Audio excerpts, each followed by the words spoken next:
आज हम एक बहुत ही इंपॉर्टेंट टॉपिक डिस्कस करेंगे, ग्रेड 7 बॉल्डनेस।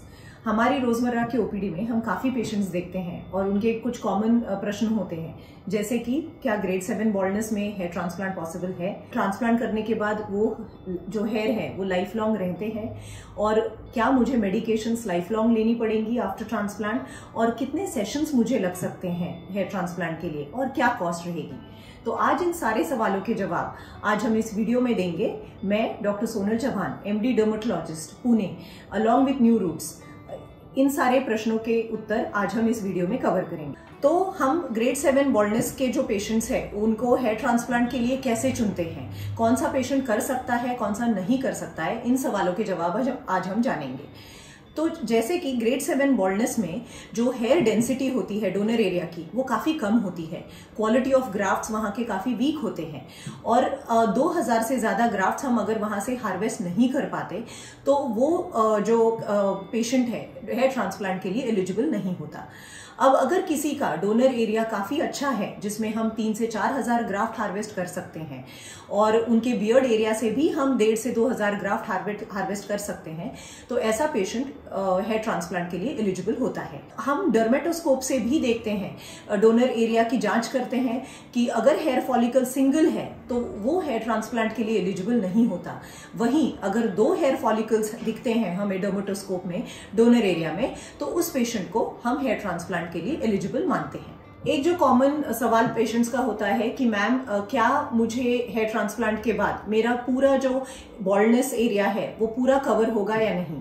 अब ग्रेड 7 पेशेंट्स में क्या होता है, यूजुअली उनमें 10 से 12,000 ग्राफ्ट्स की रिक्वायरमेंट होती है, लेकिन ग्रेड 7 की बॉल्डनेस जो काफी रिसीड होती है हेयरलाइन, उसकी वजह से हम 5 से 6,000 ग्राफ्ट ट्रांसप्लांट कर पाते हैं। तो इसकी वजह से क्या है कि हम ग्रेड 7 के पेशेंट्स को ग्रेड 3 के कैटेगरी में लाके छोड़ सकते हैं और उनकी एस्थेटिक अपीयरेंस को काफी इंप्रूव कर सकते हैं। दूसरा सवाल होता है कि डॉक्टर क्या हमें कितने सेशंस करने पड़ेंगे ग्रेड 7 बॉल्डनेस में।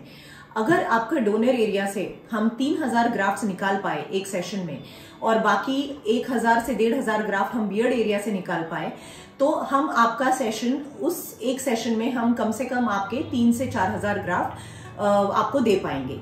तो दूसरा सेशन जो है इसके बाद वो 3 महीने में हम रिपीट करते हैं, और यही अगर आपके डोनर एरिया से हमें 4 से 4500 ग्राफ्ट मिलते हैं, तो हम दूसरे दिन बियर्ड एरिया से 1000 ग्राफ्ट लेते हैं, तो नियर अबाउट हम 5000 टू 5500 ग्राफ्ट्स उन्हीं कॉन्सिक्यूटिव 2 दिन में हम आपको ट्रांसप्लांट कर सकते हैं। तो आज की जो हमने एक हेयर ट्रांसप्लांट की केस की है जो कि ग्रेड 7 बॉल्डनेस की थी, आज अब हम आपको दिखाएंगे कि कैसा कवरेज दिया गया है और कैसे ग्राफ्ट हार्वेस्ट किए गए हैं। जैसा कि हम आप देख सकते हैं, इस पेशेंट में हमने जो हेयरलाइन है वो काफ़ी नेचुरल तरीके से यहाँ से बनाई है, और जो डेंसिटी है और जो हेयर फॉलिकल्स का प्लेसमेंट है वो काफ़ी इवन रखा है, जिससे कि जब बाल आते हैं आफ्टर 6 to 8 मंथ्स वो बिल्कुल एक जैसे और वॉल्यूम और काफ़ी वॉल्यूम में आपको दिखेगा। इस पेशेंट से हमने 3500 ग्राफ्ट स्कैल्प से लिए हैं और 1800 ग्राफ्ट्स हमने बियर्ड एरिया से लिए हैं। सो टोटल हमने 5300 ग्राफ्ट्स एक सेशन में हार्वेस्ट किए हैं। तीसरा जो सवाल होता है पेशेंट्स का कि मेडिसिन्स जो है ट्रांसप्लांट के बाद कितने दिन तक शुरू रखनी पड़ती है। अभी जब ग्रेड 7 का पेशेंट हमारे पास आता है तो हम 3 महीने पहले ही पेशेंट को DHT ब्लॉकर्स जैसे कि फिनेस्टराइड इस पे हम शुरू कर देते हैं, ताकि जो डोनर एरिया है वो वहाँ के ग्राफ्ट्स काफ़ी अच्छे से निकल पाए और उन ग्राफ्ट्स की लॉन्जिविटी जो है काफ़ी सालों तक रहे। अब ट्रांसप्लांट के बाद 1 साल तक हम पेशेंट्स को फिनेस्टराइड पे रखते हैं, और उसके बाद टेपरिंग डोसेस पे, जैसे कि हफ्ते में 2 से 3 बार तक पेशेंट को DHT ब्लॉकर्स या फिर फिनेस्टराइड पे रखा जाता है। इसकी वजह से पेशेंट को कोई साइड इफेक्ट्स नहीं दिखते, और जो ग्राफ्ट्स हैं उनकी लॉन्जिविटी भी काफ़ी बढ़ती है, और जल्दी से थिनिंग भी उनको दिखती नहीं है। चौथा जो एक कॉमन सवाल होता है पेशेंट्स का कि मेरी जो ग्राफ्ट्स हैं उसकी लॉन्जिविटी कितनी रहेगी। तो क्या होता है, ग्रेड 7 के जो पेशेंट्स होते हैं उनमें अधिकतर 10 से 15 साल तक उनके जो ट्रांसप्लांटेड हेयर हैं काफ़ी अच्छी स्थिति में रहते हैं। उसके बाद जो है पेशेंट्स को सिर्फ थिनिंग दिखाई दे सकती है। अब इसमें भी काफी चीजों पे ये डिपेंड करता है। अगर आप मेडिकेशंस अच्छे से ले रहे हो, समय पे ले रहे हो, अगर आपकी लाइफस्टाइल जो है वो काफी अच्छी है, जैसे कि स्लीपिंग पैटर्न्स और डाइट और वर्कआउट अगर आप इंक्लूड करते हो, तो इन चीजों की वजह से आपकी जो ग्राफ्ट लॉन्जिटिविटी है वो काफी बढ़ती है।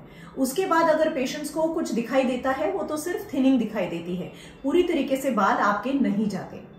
तो ग्रेड 7 पेशेंट वॉलनट्स के जो पेशेंट्स हैं, हम उनको काफी स्ट्रेटेजिकली प्लान करते हैं, जिनमें कि पेशेंट एलिजिबल है या नहीं, इन चीजों पे हम ध्यान देते हैं। मेडिकेशंस पेशेंट्स को कैसे दिए जाए, कब तक दिए जाए और कितने महीनों बाद उसके बाद हम हेयर ट्रांसप्लांट करें, इन चीजों पे भी हम गौर करते हैं।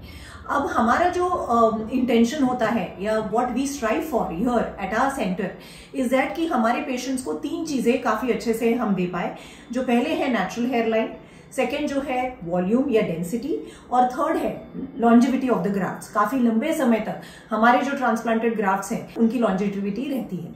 अगर आप भी ग्रेड 7 बॉल्डनेस से गुजर रहे हैं और आप जानना चाहते हैं कि आप एक एलिजिबल पेशेंट है या नहीं ट्रांसप्लांट के लिए, तो आप हमारे सेंटर को विजिट कर सकते हैं, जहां की आपका स्कैल्प एनालिसिस करके आपको पूरी इंफॉर्मेशन दी जाएगी। Thank you.